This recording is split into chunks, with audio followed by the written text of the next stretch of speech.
красота-то какая! Лепота. Сложно поверить, но легендарная комедия Леонида Гайдая «Иван Васильевич меняет профессию» на момент выхода она стала лидером проката. Тогда в СССР ее посмотрели свыше 60 миллионов зрителей. Да и сейчас мы любим возвращаться к этому фильму, каждый раз раскрывая в нем все новые смыслы. В этом видео я вам расскажу о самых ярких фактах, связанных со съемочным процессом этого культового кино.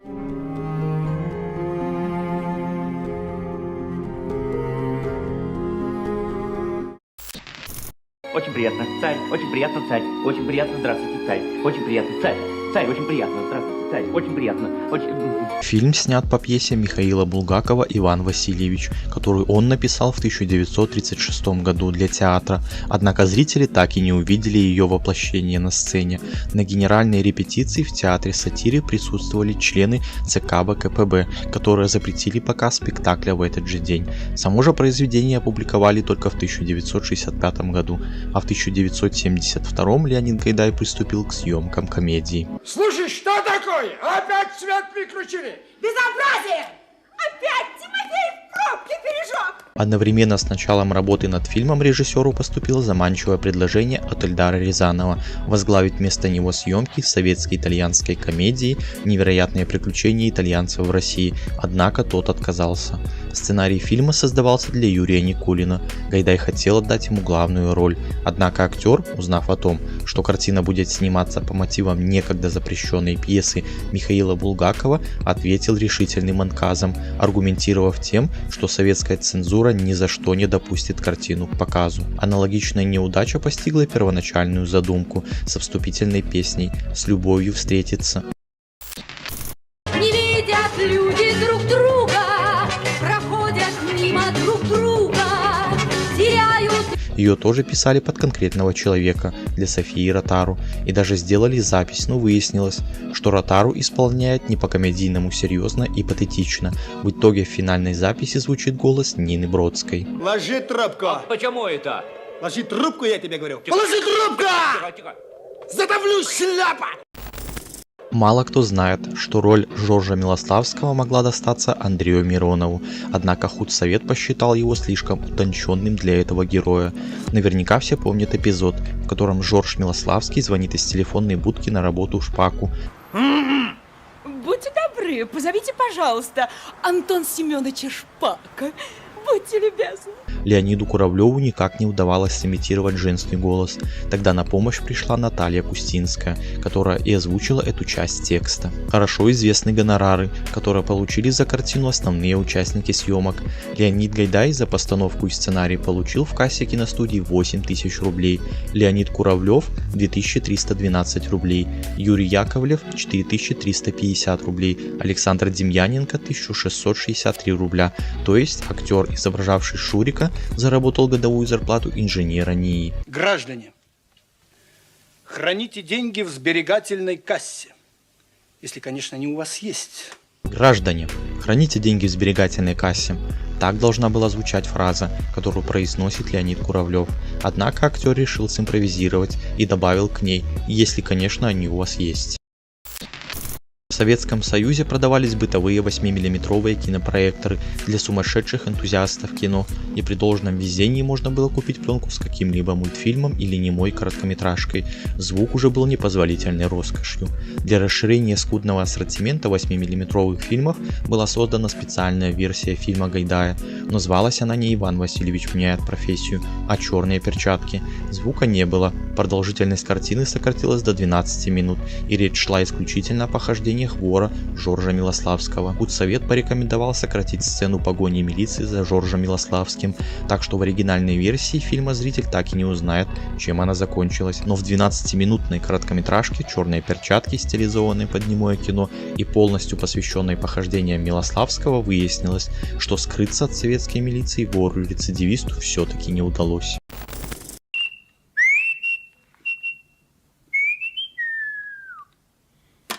Режиссер принес из дома настоящую экзотику по тем временам, ручку с изображением обнаженной женщины. Ее Милославский украл у Шпака, а затем подарил шведскому послу. Однако по решению худсовета крупным планом эту картину зрители так и не увидели. Все, что нажил непосильным трудом, все же погибло. 3 магнитофона, 3 кинокамеры заграничных, 3 портсигара отечественных, куртка замшевая, 3 куртки. Все, что нажил непосильным трудом, все же погибло. 3 магнитофона, 3 кинокамеры заграничных, 3 портсигара отечеств, куртка замшевая, 3. В этой сцене голос Владимира Этуша немного дрожит. Многие думают, что это связано с его возмущением действиями грабителей. Однако актер признавался, что просто-напросто опасался того, что овчарка, которой он все это рассказывает, может на него наброситься. Интересный факт. В 2007 году ограбили квартиру Владимира Этуша, но узнав, кого обокрали, преступники вернули народному артисту большую часть имущества. Из-за нападок цензуры некоторые моменты в фильме пришлось переделать или вовсе убрать. Так, например, худсовет распорядился удалить эпизод, в котором Иван Васильевич жарит котлеты. Чиновники посчитали, что это придает царю легкомысленный облик. В оригинальной версии на вопрос милиции «место жительства» царь должен был ответить «Москва, Кремль». Однако цензоры порекомендовали заменить на неопределенное «в палатах». Где живете? В палатах. В сцене застолья лжецарь задает вопрос: «А кто платить будет?» Милославский отвечает: «Во всяком случае не мы». Минуточку. За чей счет этот банкет? Кто оплачивать будет? Во всяком случае, не мы. На самом деле ответ должен был быть таким: «Народ, батюшка, народ». Худсовет посчитал эту фразу слишком крамольной и потребовал переозвучить. Леонид Гайдай хотел, чтобы вся еда на царском столе была настоящей. В бюджете не хватало средств на ее закупку, поэтому режиссер из собственного кармана выделил около 200 рублей. Правда, после окончания съемок выяснилось, что кто-то оставил на столе бутылку боржоми, и эпизод пришлось переснимать. Наверняка многие помнят шутку про баклажанную икру. Так вот, на самом деле в кадре была икра из кабачков. Кстати, некоторые историки утверждают, что это лакомство, как и сами баклажаны, в то время не было известно на Руси. Во времена правления Ивана Грозного православные крестились 2 перстами. Киношный же царь, оказавшись в лифте, осеняет себя крестным знамением, сложив 3 пальца. Когда лжецарь усаживается на трон, Жорж Милославский вручает ему скипетр и державу, однако эти атрибуты власти появились уже после кончины Ивана Грозного. Кстати, в Иване Грозном Сергея Эйзенштейна та же оплошность. Царские одеяния были сделаны из реквизита, оставшегося со съемок Ивана Грозного, Сергея Эйзенштейна. Модница Зиночка в исполнении Натальи Селезневой щеголяла в нарядах от Вячеслава Зайцева, а парик ей достался от Любови Орловой, которая должна была сниматься в нем в фильме «Русский сувенир». Царица Марфа Васильевна в исполнении Нины Масловой практически во всех сценах смотрит в пол. Дело в том, что за несколько дней до съемок актриса пострадала в потасовке на вечеринке и получила синяк под глазом. Гримеры тщательно его заретушировали, но Маслова продолжала скрывать улики, опуская глаза в пол, однако этот прием только добавил очаровательности нежному образу. Действия, происходящие в царских палатах, снимались в белокаменном Кремле Ростова-Великого. Сцену проезда конницы Ивана Грозного снимали неподалеку от музея Ростовского Кремля.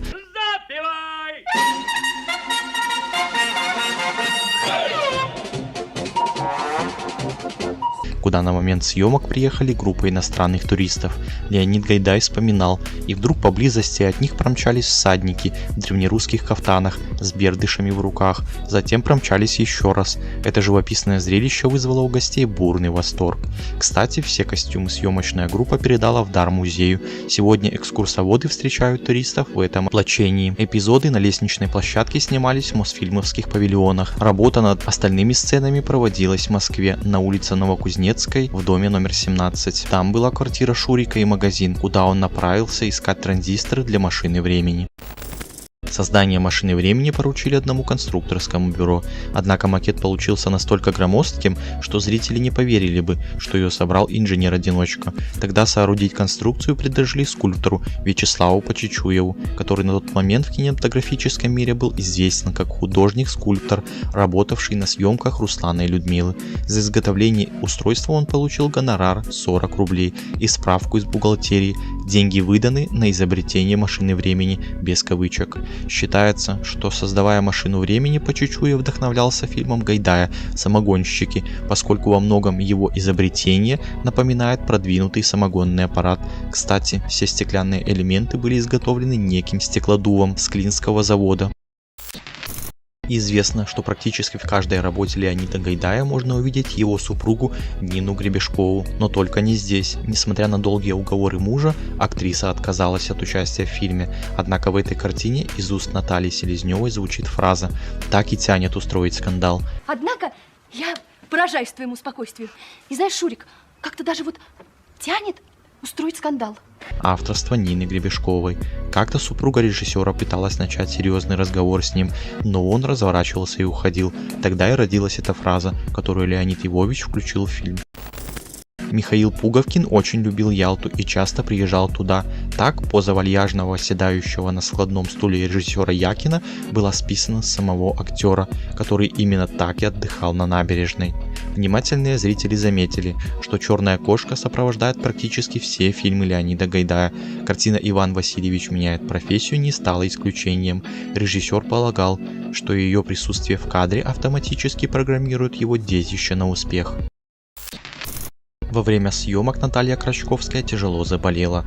После полного выздоровления она вернулась к работе. Однако Леонид Гайдай, увидев актрису, воскликнул: «Наташа, это невозможно смонтировать. В дверь ты вошла в одной весовой категории, а вышла в другой. Срочно поправляться. Диета такая: с утра манная каша со взбитыми сливками, в обед макароны с сыром, на ужин оладьи с медом. Через неделю вернешься». Рекомендации режиссера актрисой были соблюдены. В фильме планировался эпизод с перелезанием Натальи Крачковской с одного балкона на другой. Актриса боялась высоты, однако Леонид Львович успокоил ее тем, что внизу для страховки будет подвешена люлька с людьми.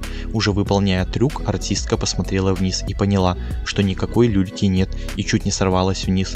Данный эпизод не вошел в картину. Нелегко далась Наталье Крачковской и культовая сцена со словами «И тебя вылечат, и тебя тоже вылечат, и меня вылечат», которую снимали аж целый день.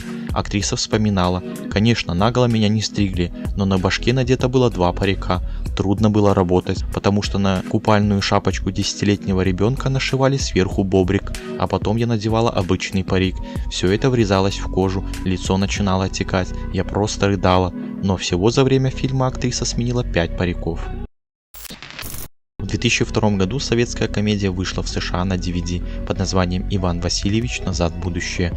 Здесь очевидна отсылка к ленте «Назад в будущее» режиссера Роберта Земекиса. В Финляндии ее знают под сдержанным наименованием «Иван Грозный Булгакова», а в Венгрии под оригинальным «Привет, я царь Иван». Скорее всего, так венгры перевели фразу «Очень приятно, царь». В международном рейтинге эта картина имеет довольно высокую оценку – 8,4 из 10.